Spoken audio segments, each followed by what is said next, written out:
மியூசியத்துல நிம்மதிங்கிற தலைப்புல ஒரு ஓவிய போட்டி வைக்கிறாங்க. அதுக்கு 100 கோடி ரூபா பரிசும் அறிவிக்கிறாங்க.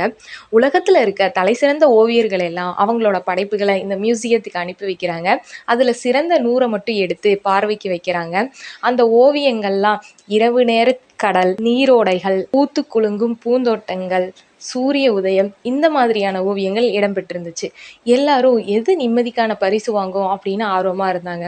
நிம்மதிக்கான ஓவியத்த அவங்க அறிவிச்ச உடனே எல்லாருக்கும் ஒரு அதிர்ச்சியும், ஆச்சரியமாவும் இருந்தது. இந்த ஓவியமா அப்படின்னு. அந்த ஓவியம் எப்படி இருந்ததுன்னா, பயங்கர புயல் காத்துல ஒரு வீடு இருக்கு.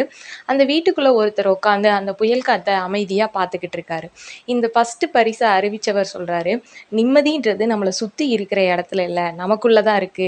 நிம்மதியே இல்லாதவன இந்த கடல்லயோ, இல்ல இந்த பூந்தோட்டங்கள்லயோ, இந்த நீரோடைகள்லயோ கொண்டு போய் விட்டாலும் அவன் நிம்மதியா இருக்க மாட்டான். நிம்மதி நமக்குள்ள தான் இருக்குது. நம்ம நெனச்சா தான் நிம்மதியா இருக்க முடியும்."